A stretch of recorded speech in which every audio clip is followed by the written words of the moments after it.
എന്താ നോക്കണ്? നീ നശിക്കും, നീ ഒരിക്കലും ഗുണം പിടിക്കില്ല. ഇനി എന്നെ കൊണ്ട് പറയിപ്പിക്കണ്ട. ഞാൻ എവിടെ നിൽക്കുന്നത് നിനക്കറിയുമോ? പേടിച്ചോ? പേടിക്കണ്ട. ഞാൻ ഇന്ന് പറയാൻ പോകുന്ന വിഷയമാണത്.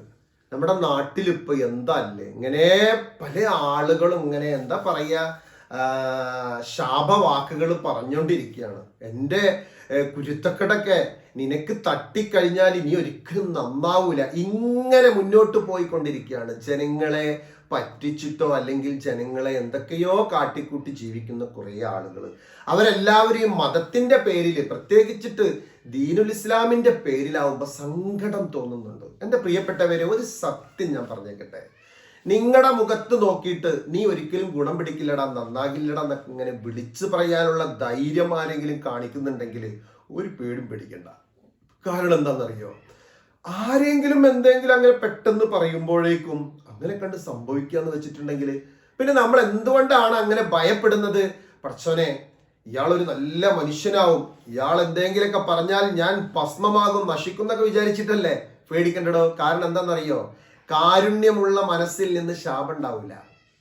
അള്ളാഹുവിലേക്ക് ഞാനിപ്പോ എന്ത് പറഞ്ഞാലും ഇവിടെ സംഭവിക്കണമെങ്കിൽ എൻ്റെ പവറ് ഈ പ്രപഞ്ചത്തിന്റെ ശക്തിയായ ഏകനായ അള്ളാഹുവിൽ നിന്ന്, നമ്മൾ ദൈവം എന്നൊക്കെ പറയുന്നത് അള്ളാഹുവിൽ നിന്ന് കിട്ടണ്ടേ? അല്ല, എനിക്കെന്ത് പവറാണുള്ളത്? അങ്ങനെയൊക്കെ സ്വന്തം പവർ കൊണ്ട് ഇങ്ങനെ ഓരോരുത്തരൊക്കെ ഭസ്മാക്കാൻ നടന്ന നമ്മുടെ ദുന്യാവ് ഉണ്ടാവുമോ? അതിലൊന്നും കാര്യമൊന്നുമില്ല. അപ്പൊ എനിക്ക് ഏകനായ റബ്ബിൽ നിന്ന് ഒരു പവർ കിട്ടിയിട്ടുണ്ടെങ്കിൽ, കരുത്ത് കിട്ടിയിട്ടുണ്ടെങ്കിൽ, ഒരു വാക്കിന് പവർ ഉണ്ട് എങ്കിൽ അത് അള്ളാഹുവിന്റെ റഹ്മത്താണ്. അള്ളാഹു എനിക്ക് നൽകിയ അനുഗ്രഹമാണ്. എന്നിൽ റഹ്മത്ത് ഉണ്ടെങ്കിൽ എൻ്റെ പൊന്നാരം മാണിക്ക കല്യാണം ഞാൻ ഒരിക്കലും ശാപവാക്കായിട്ട് അങ്ങനെ വരൂല കേട്ടോ, ഒരു സംശയവും വേണ്ട. പിന്നെ എന്നിൽ ശാപവാക്കുണ്ട് എങ്കിൽ റഹ്മത്തല്ല, പൈശാചികമാണ്. എൻ്റെ ശാരീരികമായിട്ടുള്ള താല്പര്യങ്ങൾക്കും ശരീര ഇച്ഛക്കും വേണ്ടി ഞാൻ എല്ലാവരും പേടിപ്പെടുത്തി നിർത്തുക.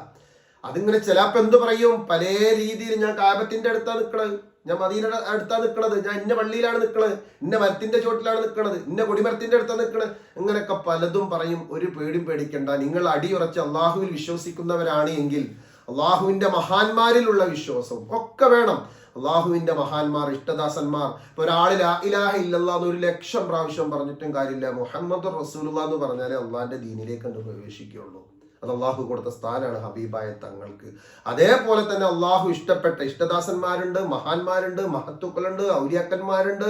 അവരോടൊക്കെ ഗുരുത്വം പൊരുത്തൊക്കെ വേണം. അതൊക്കെ നേടാനും അവർക്കൊക്കെ അള്ളാഹു കൊടുത്ത സ്ഥാനവും ഒക്കെ പരിശുദ്ധമായ ഖുർആൻ ശരിയായിട്ട് വായിച്ചവർക്കൊക്കെ അറിയാം. അതിലൊന്നും ഒരു സംശയമില്ല. ഇന്ന് ഞാനിപ്പോ ഈ പറഞ്ഞുകൊണ്ടിരിക്കുന്നത് പരിശുദ്ധമായ ദീനുൽ ഇസ്ലാമിന്റെ പേരും പറഞ്ഞിട്ട് എന്തൊക്കെയാ കാട്ടിക്കൂട്ടുന്നത്. എന്നിട്ട് അവരെന്തെങ്കിലുമൊക്കെ എതിർക്കുന്ന സമയത്ത് ഭയങ്കരമായിട്ട് എന്താ കൊട്ടേഷൻ കൊടുത്ത പോലെ അല്ലെങ്കിൽ വല്ല റൗഡികളുടെ പോലെ സംസാരിക്കുന്നത്. എൻ്റെ പ്രിയപ്പെട്ടവരെ, ഒരു കാര്യം മനസ്സിലാക്കുക. ഈ ദീനുൽ ഇസ്ലാമിന് വേണ്ടിയിട്ട് നമ്മുടെ ഈ കേരളക്കരയിൽ തന്നെ ഒരുപാട് ത്യാഗം ചെയ്തുകൊണ്ട്, ഒരുപാട് പണ്ഡിതന്മാർക്ക് വേണ്ടി, പാവപ്പെട്ട യത്തീമക്കൾക്ക് വേണ്ടി, അതേപോലെ തന്നെ ഒരുപാട് രാവും പകലുമില്ലാതെ ഉറക്കമൊഴിച്ച് യാത്ര ചെയ്തിട്ടുള്ള ഒരുപാട് വലിയ വലിയ ഉസ്താദുമാരുണ്ട്, മഹാന്മാരായ ഉസ്താദുമാരുണ്ട്. അവരൊക്കെ എന്തൊക്കെ പറഞ്ഞിരുന്നു, എന്തൊക്കെ പറഞ്ഞിട്ടുണ്ടായിരുന്നു. അവരൊക്കെ അത് പുഞ്ചിരിയോടുകൂടി നേരിട്ടു. അതൊക്കെ തവക്കൽത്തു അലല്ലാഹ് പറഞ്ഞ് വിട്ടുകൊടുത്തു. അവരൊക്കെ പരസ്യമായിട്ട് വെല്ലുവിളിച്ചിട്ടുണ്ടായിരുന്നോ? പരസ്യമായിട്ട് ശാപവാക്കുകൾ പറഞ്ഞിട്ടുണ്ടായിരുന്നോ? ഒന്നും ഉണ്ടായിരുന്നില്ല. അവരൊക്കെ അന്ന് അനുഭവിച്ചതിന്റെ 1% പോലും അനുഭവിക്കാതെ ഇന്ന് ഇതുപോലുള്ള നമ്മുടെ ഓൺലൈൻ മീഡിയകളിലൊക്കെ വന്നിട്ട് വേഷക്കെട്ട ചമഞ്ഞിട്ട് ചിലപ്പോൾ ചിലവരെ കണ്ടാ വിചാരിക്കും ഏതെങ്കിലും തിരുമ്പിട്ട അയലിന്റെ ചോട്ടിൽ കൂടെ വന്നപ്പോൾ അയല് പൊട്ടി മേല് വീണതാണെന്നുള്ളതൊക്കെ. ആ രീതിയിൽ വേഷങ്ങളൊക്കെ കെട്ടിയിട്ട് ഇങ്ങനെ ഓൺലൈനൊക്കെ വന്നിട്ട് എന്തെങ്കിലൊക്കെ അവരിങ്ങനെ അന്തല്ലാത്തത് വിളിച്ചു പറയുമ്പോൾ, അതിന് ആരെങ്കിലൊക്കെ പ്രതികരിക്കുമ്പോൾ അവർക്കെതിരെ ശാപവാക്കുകൾ പറയുന്ന കുറെ മഹാന്മാർ ഇറങ്ങിയിട്ടുണ്ട്. നിങ്ങളൊരു കാര്യം മനസ്സിലാക്കിയാൽ മതി. ഇത് ഒരു പൊതു ഇടമാണ് ഇങ്ങനെയുള്ള സോഷ്യൽ മീഡിയ എന്ന് പറഞ്ഞിട്ടുണ്ടെങ്കിൽ. ഈ സോഷ്യൽ മീഡിയയിൽ നിങ്ങൾ എന്തെങ്കിലുമൊക്കെ ബടവായിത്തരം പറയുന്നുവെങ്കിൽ അത് കേൾക്കാൻ ആളുകളുണ്ടെങ്കിൽ അത് എതിർക്കാനുള്ള അവകാശവും അവർക്കുണ്ട്. അതിൽ യാതൊരു സംശയവുമില്ല. നിങ്ങൾ അത്ര ഇഖ്ലാസുള്ള മഹാന്മാരാണ് എങ്കിൽ, അല്ലെങ്കിൽ മഹത്തുക്കളാണ് എങ്കിൽ അതൊക്കെ നിങ്ങൾ പള്ളിയുടെ ഉള്ളിലോ അല്ലെങ്കിൽ വീട്ടിന്റെ ഉള്ളിലൊക്കെ ചെയ്യുമ്പോൾ നിങ്ങളുടെ വീട്ടിൽ വന്നിട്ട് ആരും എതിർക്കൂല. പിന്നെ ഈ സോഷ്യൽ മീഡിയയിൽ ഇതൊക്കെ തുറന്നു പറഞ്ഞിട്ട് ഇങ്ങനെ പ്രസിദ്ധമാക്കുന്നത് എങ്കിൽ അതിന്റെ പിറകിലൊക്കെ എന്തെങ്കിലും താല്പര്യം ഉണ്ടെങ്കിൽ ആ താല്പര്യങ്ങളെ ഇഷ്ടപ്പെടാത്ത ആളുകൾ എതിർക്കും. അതിനൊന്നും ഒരു സംശയവും വേണ്ട. എന്തൊക്കെയാണ് പറഞ്ഞു കൂട്ടുന്നത്? മക്കത്തേക്ക് ഉംറക്ക് കൊണ്ടുപോയിട്ട് അവിടുന്ന് പിന്നെ ഇഹ്റാമിന്റെ ഡ്രസ്സ് എന്നെ കൊണ്ട് ഇടിയിപ്പിച്ചിട്ട് അത് മരിച്ചതിന് ശേഷം അവരെ കഫൻ ചെയ്യാൻ വേണ്ടിയിട്ട് കൊണ്ടുപോയി ആയിക്കോട്ടെ, അൽഹംദുലില്ലാ. അങ്ങനെ അതിന്റെ അഹിലുകാരുണ്ടെങ്കിൽ നിങ്ങൾ ചെയ്തോളും, ചെയ്ത് കൊടുത്തോളി, അവർ കൊണ്ടുപോയിക്കോട്ടെ, പടച്ചോൻ സ്വീകരിക്കട്ടെ, സ്വീകരിക്കാതിരിക്കട്ടെ. എന്തിനാണ് ഈ ബടുവായിത്തരം ഇങ്ങനെ 4 ആൾക്കാർക്ക് മുന്നിൽ വിളിച്ച് പറയണത്? എന്നിട്ട് എന്തിനാ കുഞ്ഞാപ്പ് ആകുന്നത്? നമ്മൾ പറയേണ്ട കാര്യം അതിന്റെ അഹലുകാർക്ക് മുന്നിലായിരിക്കണം. അതല്ലാതെ എല്ലാവർക്കും മുന്നിൽ ഇങ്ങനെ തുറന്നു പറയുമ്പോണ്ടല്ലോ, ഇവിടെ ട്രോളന്മാർക്ക് നല്ല നല്ല വിഷ്വൽ ഇങ്ങനെ കൊടുത്തുകൊണ്ടിരിക്കുകയാണ് നിങ്ങൾ. എന്നിട്ട് എന്തെങ്കിലും പറയുമ്പോൾ ഭയങ്കരമായിട്ട് എന്താണെന്നറിയോ, ഒരു ചുക്കും സംഭവിക്കൂല. അള്ളാഹു എന്ന് പറഞ്ഞാൽ കാരുണ്യവാൻ. ആ കാരുണ്യവാനായ റബ്ബിന്റെ അടിമയെ നമ്മൾ ബിസ്മില്ലാഹിർ റഹ്മാനിർ റഹീം എന്ന് പറഞ്ഞാൽ തന്നെ എന്താ? റഹ്മാൻ ദുനിയാവിൽ വഴിപ്പെട്ടവർക്കും വഴിപ്പെടാത്തവർക്കും ഗുണം ചെയ്യുന്നവനാ. റഹീം എന്ന് പറഞ്ഞാലോ ദുനിയാവിൽ വഴിപ്പെട്ടവനക്ക് പ്രത്യേകം ഗുണം ചെയ്യുന്നവനാ. അപ്പൊ അങ്ങനെയുള്ള അള്ളാഹുവിന്റെ അടിമയാകുന്ന നമ്മൾ എന്തെങ്കിലും ആരെങ്കിലും ഒന്ന് എതിർക്കാനുള്ള അവകാശം അവർക്കുണ്ട്. കാരണം അവർ കാണാത്തൊരു ദീനുൽ ഇസ്ലാമാണ് ഇന്ന് കണ്ടുകൊണ്ടിരിക്കുന്നത്, അവരറിയാത്തൊരു ദീനുൽ ഇസ്ലാമാണ് ഇന്ന് കണ്ടുകൊണ്ടിരിക്കുന്നത്. വെറും ഓരോരുത്തരുടെ താല്പര്യങ്ങൾക്ക് വേണ്ടി ഓരോന്ന് ചെയ്തു കൂട്ടുക.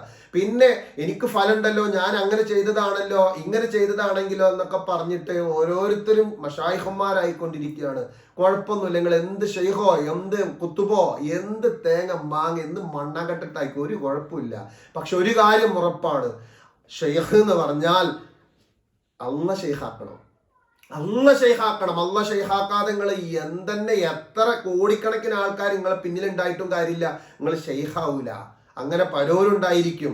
അങ്ങനെയുള്ള ഒരു നല്ല മജ്ലിസിനേക്കാൾ കൂടുതൽ വേണ്ടാത്ത മജ്ലിസിലെ ആളുകൾ കൂടുക, അതൊക്കെ വേറെയാണ് കഥ. അതിനെക്കുറിച്ചിട്ടൊന്നും പറയണില്ല. ആൾക്കാരിന്റെ പിന്നാലെ ഉണ്ടെച്ചിട്ട് നമ്മൾ ഷെയ്ഖാന്നും തെറ്റിദ്ധരിക്കരുത്. നിങ്ങൾ നന്മ ചെയ്യുന്നുവെങ്കിൽ നന്മ ചെയ്തോളൂ, ഒരു കുഴപ്പമില്ല. ആ നന്മയ്ക്ക് പിറകിൽ വെല്ലുവിളിക്കണ്ട, അതത്ര നല്ലതൊന്നുമല്ല. ഇതൊക്കെ തുറന്ന് പറയേണ്ടി വരും. ഞാൻ അത്രയും കാര്യങ്ങളിലേക്ക് ഇടപെടാറില്ല. പക്ഷെ എന്താന്ന് വെച്ചിട്ടുണ്ടെങ്കിൽ തുറന്ന് പറയേണ്ടവർ അത്രയും കോമാളിത്തരങ്ങളാണ് വന്നുകൊണ്ടിരിക്കുന്നത്. നിങ്ങൾ ചെയ്യുന്ന നന്മകൾ അങ്ങനെ ചെയ്തോളൂ. പിന്നെ ആൾക്കാരെ കൂട്ടാൻ വേണ്ടിയിട്ടും പിരിവ് കിട്ടാൻ വേണ്ടിയിട്ടും സോഷ്യൽ മീഡിയയിൽ നിങ്ങൾക്ക് എടുത്ത് നിരങ്ങുന്നുണ്ടെങ്കിൽ അതിന് പ്രതികരിക്കാനേ അവർക്ക് അവകാശമുണ്ട്. അതിനൊന്നും ഒരു സംശയമില്ല.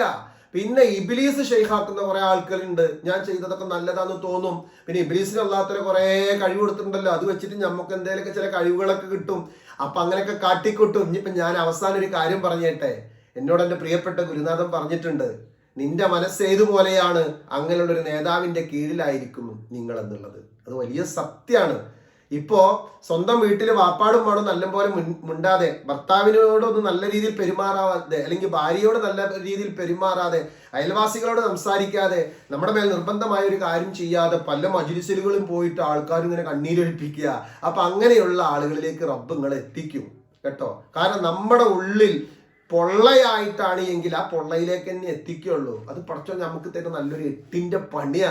നമുക്ക് സ്വന്തം ഉമ്മാടെ മുണ്ടാതെ ഇജ്ജ് അങ്ങോട്ട് ഓടിക്കുകയാണല്ലേ, സ്വന്തം ഭാര്യയോട് മുണ്ടാതെ, അല്ലെങ്കിൽ സ്വന്തം ഭർത്താവിനെ വഴിപ്പെടാതെ, അനക്കിപ്പോ വലുത് ആ ഓൺലൈൻ മജ്‌ലിസിലുള്ള ഷെയ്ഖാണല്ലേ, ഇജിപ്പെട് ആ കുഞ്ഞാപ്പിന്റെ പിന്നാലെ നടക്കുന്നു പറഞ്ഞിട്ട് എല്ലാരും എല്ലിട്ട് നമ്മൾ പറയുന്നത്. ഒരുപാട് നല്ല മഹാന്മാരായ മനുഷ്യന്മാരുണ്ട്, സയ്യിദന്മാരുണ്ട്, ഉസ്താദന്മാരുണ്ട്, നല്ല നല്ല കാര്യങ്ങൾ ഓൺലൈനായിട്ടും ഓഫ്ലൈനായിട്ടും ചെയ്യുന്നവരുണ്ട്. അള്ളാഹു സുബ്ഹാനഹു വ തആല അവർക്കൊക്കെ ദീർഘായുസ്സും ആഫിയത്തും നൽകട്ടെ എപ്പോഴും ഞാൻ പ്രാർത്ഥിക്കുന്ന ആളാണ്. പക്ഷെ ഇപ്പൊ കുറച്ചായിട്ട് എന്താണെന്നറിയോ, ഓരോ കാട്ടിക്കൂട്ടലുകൾ എന്തൊക്കെയെന്നറിയോ, യൂട്യൂബിലൂടെ ഹജ്ജ് ചെയ്ത് അതിന്റെ പേരിൽ ആളുകളെ പറ്റിച്ചു കൊണ്ടിരിക്കുക, എന്നിട്ട് സ്വയം ഷെയ്ഖാവുക, ഒരു പണിക്കും പോവാതെ.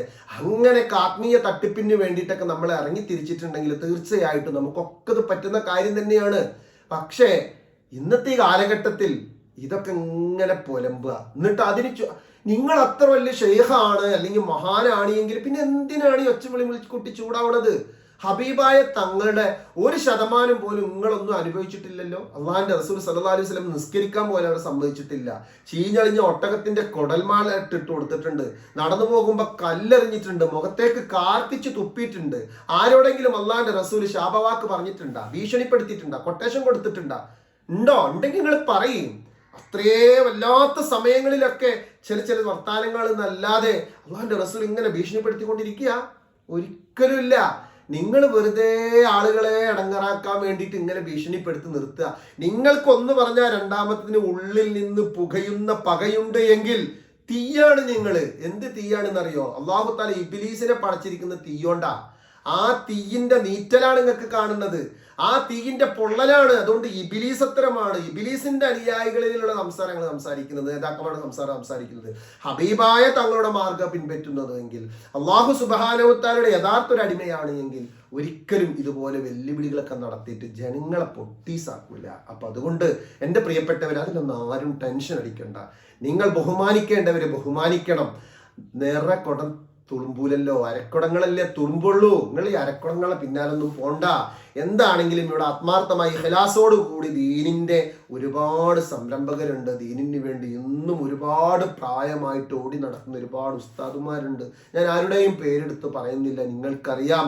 അതുകൊണ്ട് അള്ളാഹു സുബ്ഹാനഹു വ തആല അവർക്കൊക്കെ ദീർഘായുസ്സും ആഫിയത്തും നൽകുമാറാകട്ടെ. പക്ഷെ ഈ കാട്ടിക്കൂട്ടുന്ന പലതും ദീനാണെന്ന് നിങ്ങൾ വിശ്വസിക്കരുത് കേട്ടോ. ഓരോരുത്തരെ വലിപ്പത്തരം കാണിക്കാൻ വേണ്ടിയിട്ട് എന്തൊക്കെ വിളിച്ചു പറയുന്നുണ്ട്, എന്തൊക്കെ കാട്ടിക്കൂട്ടുണ്ട്. അള്ളാഹു ആയാലും എന്തെങ്കിലൊക്കെ ആയിക്കോട്ടെ. ഇനി അവര് മഹാന്മാരാണെങ്കിൽ ആയിക്കോട്ടെ, ഒരു കുഴപ്പമില്ല. ഓലായി പടച്ചോ സ്വീകരിച്ചോട്ടെ. അവരല്ല അങ്ങോട്ട് സ്വീകരിക്കുകയാണ്, അവർക്ക് മഹത്തരം കൊടുത്തിട്ടുണ്ട്. നമ്മളിപ്പോ അതിനെതിരൊന്നുമില്ല. പക്ഷെ നമ്മൾ പഠിച്ചൊരു കാര്യമുണ്ട്, അള്ളാഹു കാരുണ്യവാനാണ്. അള്ളാഹുലേക്ക് അത്രയും അടുത്ത മനുഷ്യന്മാർക്ക് കാരുണ്യം ഉണ്ടാവും. കാരുണ്യമുള്ളവരുടെ ഉള്ളിൽ നിന്ന് എന്തെങ്കിലും ചെറിയ അറിവില്ലായ്മ കൊണ്ടോ അല്ലെങ്കിൽ എന്തെങ്കിലും ഒരു കാര്യത്തിൽ ആരെങ്കിലും എതിർക്കുമ്പോഴേക്കും ആരും ഭീഷണി വാക്കൊന്നും പറയൂല. ഞാൻ കഅബത്തിന്റെ അടുത്താണ് നിൽക്കുന്നത്, ഇവിടെ ഞാൻ പ്രാർത്ഥിച്ചിട്ടുണ്ടെങ്കിൽ നശിക്കും. പിന്നെ ഈ കഅബ എന്ന് പറഞ്ഞ ഇവരുടെയൊക്കെ തറവാട് സ്വത്താണല്ലോ. എന്തപ്പോ ഇവരൊക്കെ വിചാരിച്ചിട്ടുള്ളത്? അങ്ങനൊന്നും പറയാൻ തന്നെ ഒരു ഈമാനുള്ള മനുഷ്യന് കഴിയില്ല. അല്ലാഹുവേ, അവർക്കൊന്നും അറിവില്ലായ്മ കൊണ്ടാണ് പടച്ചോനെ നീ എനിക്ക് നൽകിയ ബഹുമാനം അല്ലെങ്കിൽ അനുഗ്രഹം, എൻ്റെ പദവി അവർക്ക് അറിയായിട്ടാണ് പടച്ചോനെ.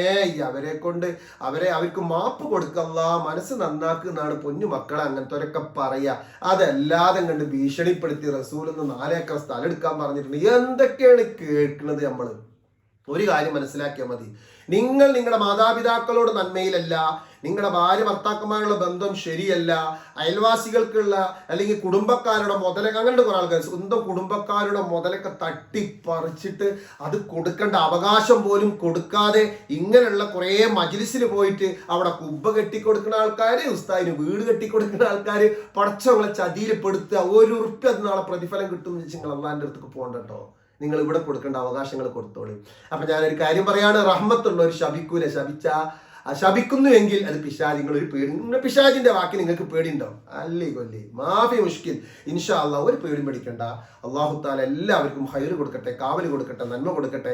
ഇതൊന്ന് നിങ്ങൾ ഷെയർ ചെയ്തോളൂ, ഈ വീഡിയോ ഷെയർ ചെയ്തോളൂ. കാരണം ധൈര്യത്തിൽ ഷെയർ ചെയ്തോളൂ. ഒരുപാട് പാവങ്ങൾ പലതിലും പെട്ടുകിടക്കുന്നുണ്ട്. കുരുത്തക്കേട് തട്ടോ, എന്ത് കുരുത്തക്കേട് തട്ടണം. എൻ്റെ അടുത്ത് കൗൺസിലിങ്ങിന് വരുന്ന സമയത്ത് പല സ്ത്രീകളും പറഞ്ഞിട്ടുണ്ട്. അതേപോലെ തന്നെ പല നല്ല മനുഷ്യന്മാരും എന്നോട് പറഞ്ഞിട്ടുണ്ട്. പല മജ്ലിസിലും പോയിട്ട് പിന്നീട് അവർക്ക് കിട്ടിയ ദുരാനുഭവങ്ങൾ ഇപ്പൊ അവർക്ക് അങ്ങോട്ട് പോണില്ല. അപ്പൊ അങ്ങനെ നിങ്ങൾ പെടണ്ടാച്ചിട്ട് പറയാ. ഞാൻ പറഞ്ഞു സാരല്ല, അല്ലേ കൊല്ലി നിങ്ങൾ പറഞ്ഞ് പ്രശ്നമാക്കിയിട്ട് വെറുതെ വിഷയാക്കണ്ട. അപ്പൊ അവർ ഈ ചോദിക്കുന്ന ആളുകൾ ശരിയാണ്, സ്വന്തം വാപ്പാടും ഉണ്ടാതെ എമ്മാടും ഉണ്ടാതെ തെറ്റി നടക്കുകയാണ്.